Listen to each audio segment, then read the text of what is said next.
Bonjour, bienvenue dans le 15h30. Aujourd'hui, c'est tout simplement phénoménal. Le Dow Jones affiche a franchi la barre des 21 000 points. On est présentement à 21 140 points, en hausse de 328 points. C'est extraordinaire. On a hier, par contre, il n'a pas été capable de nous faire un 13e fermeture au-dessus de la 13e fermeture. Alors, on se limite à 12, c'est qu'on a juste égalé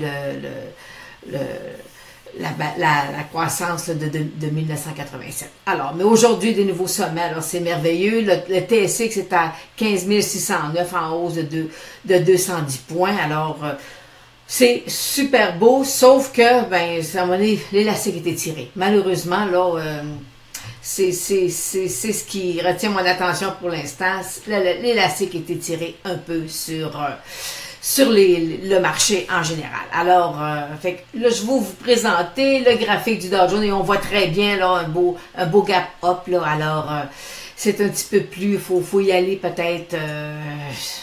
Surveillez vos stocks, ok? Parce que je vais vous dire que aller de 21 000, de 20 000 points à 21 000, il n'y a pas grand-chose. Alors, si jamais ça voulait corriger, ça pourrait être là, assez facile. Là. Mais ça, par contre, surveillez vos stocks. Moi, c'est le constat que je fais aujourd'hui. Là, ça va bien, on est sur le marché canadien, ça va super bien. Il y a beaucoup de résultats financiers sur les banques. Alors, on va travailler un peu aujourd'hui, voir le secteur de la finance avec, j'ai trois banques. Vous savez, les banques qui font de l'argent, ils ont des revenus, des profits, c'est excellent, il faut, parce qu'ils ont notre argent. Alors, il faut la croissance elle est là sur le secteur bancaire, mais il y a quand même, on voit très bien que présentement, on est dans vous avez vu la figure que nous avons présentement sur le TSX, là, voyez-vous, ça, à un moment donné, il pourrait sortir en dessous, là, puis lorsque je regarde un peu plus à long terme, on est dans des zones de surachat. C'est le constat qu'on fait. Nous sommes dans le surachat presque partout. Alors, fait que dans le secteur de la finance, là, pour l'instant, faut y aller prudemment. On a la banque de BMO qui nous fait un nouveau haut d'année aujourd'hui à plus de 102 $. Là, on a 52 haut. Alors, mais voyez-vous, elle aussi, là, on a présentement des divergences. Alors, on a exactement le même graphique que sur son secteur et on est étiré. Je vous le dis, là, on est étiré. Alors, le marché va avoir besoin va avoir besoin d'un repli.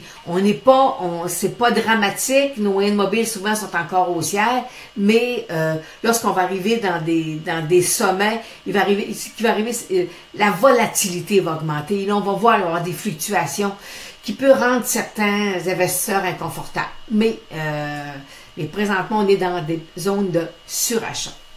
La banque CIBC, présentement, Massive a été touchée. J'avais une bande de Bollinger et il l'a percé par en haut. Alors, et là, on va avoir un repli. Mais regardez, ma moyenne mobile 200 jours, elle est toujours haussière. Et on est loin de la moyenne mobile 200 jours. Et on est loin de la moyenne mobile 34. Alors, c'est techniquement parlant, c'est une des banques là, qui fonctionne super bien.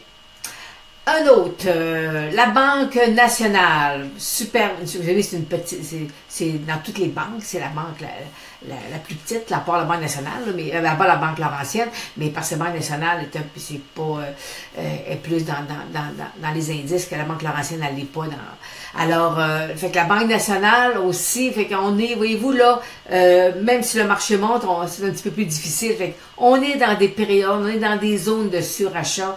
Alors, il va souvent avoir des prises de profit là, qu'on va avoir lieu. Alors, si vous voulez pas qu'il sorte en bas de son support rouge, la ligne rouge, écoutez, allez vous mettre un stop, là. Ou si vous avez du bon gain, faites une prise de profit, là. Ça serait pas mauvais non plus, là. Alors, on me pose des questions sur le pétrole. Et le pétrole, présentement, voyez-vous, on est toujours à l'intérieur de 50, 55, c'est à l'intérieur de ça. Tout à l'heure, j'ai quelqu'un qui me disait, bon, Béline, selon les analystes, le pétrole pourrait redescendre, il n'y aurait pas de croissance. Bon, Moi, je vous dis depuis un certain temps que j'ai une zone de résistance à 55, il veut pas y aller. Est-ce que ça va durer encore un mois, une semaine, 3 mois, 6 mois, je peux pas vous le dire, là. Mais présentement, la volatilité, elle est basse sur le pétrole et elle restera pas basse, la volatilité va exploser et elle va exploser soit à la hausse, soit à la baisse. Mais il va y avoir quelque chose qui va se passer là, au niveau du pétrole. Bon. Et on me pose 2 titres. Bonavista, moi, ma cible est atteinte. J'avais une cible à 5,50$ et je disais, bon, peut-être aussi qu'il pourrait aller tester le 7,50$, mais il n'a jamais été capable de dépasser 5,50$. Alors, et là, présentement, voyez-vous, il est revenu en dessous de moyenne mobile 200 jours. Alors, faut peut-être y aller être plus prudent là, pour moi, présentement, c'est pas un achat. C'est plus, vous savez, c'est pas facile. Présentement, les stocks de pétroliers, c'est pas facile. Ensuite, ça fait 2 fois qu'on en parle, mais Calfrey, là, il est directement sur sa moyenne mobile 200 jours, fait que jamais il perçait, ça pourrait être dommageable, là, mais vous savez, le pétrole, on est tributaire du pétrole, alors, fait que c'est pas un achat non plus. Pour l'instant, là, c'est pas un achat, puis le secteur pétrolier, puis là, je vais aller vous montrer, on me parle aussi du secteur aurifère. Puis là, je vais vous présenter le HUI. Le HUI, c'est un indice où on a à l'intérieur seulement des titres liés au secteur aurifère. Et on voit une baisse sur les titres, même si on a juste une petite variation de 20$ sur l'or, les titres de l'indice, eux, corrigent un peu plus. C'est un peu plus difficile présentement. Mais il ne faut pas oublier que parfois, il y a eu des périodes où l'or est à son sommet, puis les titres ne parvenaient pas à le sommet. Alors, des fois, on va avoir la commodité va être haussière, mais il va y avoir une correction qui peut arriver sur les titres comme tels, là. Alors, c'est pas parce que l'or monte que les titres vont monter. C'est pas ça. Et je vais aller vous mettre et un autre titre aussi, ben, je vais juste vous montrer le HUI. Il a percé, il a cassé en bas de sa moyenne mobile 50 jours. Alors, ça comprend. Vous savez, il y a des investisseurs que pour eux, c'est très, très, très important, la moyenne mobile 50 jours. Il y a des gestionnaires que c'est un point de repère pour eux.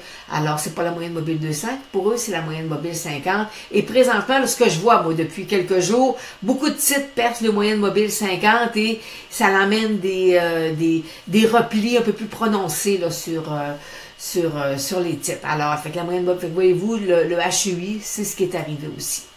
Alors, et là, je vais aller vous mettre l'or. On a présentement, là, si on regarde présentement l'or, j'ai mon pétrole à 53,83 et l'or se transige présentement à 12,49 et ce matin, il est venu toucher le 12,40. Voyez-vous, c'est un support, il va repartir, mais nous sommes dans une vague 4.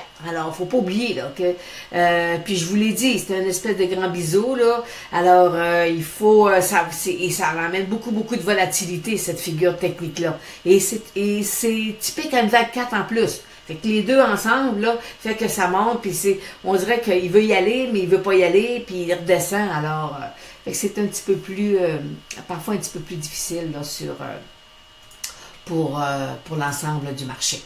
Alors, fait qu'aujourd'hui, on est le 1er mars, on est à 21 137 sur le Dow Jones en hausse de 325 points. C'est tout simplement phénoménal. On n'aurait pas dit ça au mois de novembre lorsque M. Trump a été élu. Mais par contre, les entreprises font de l'argent.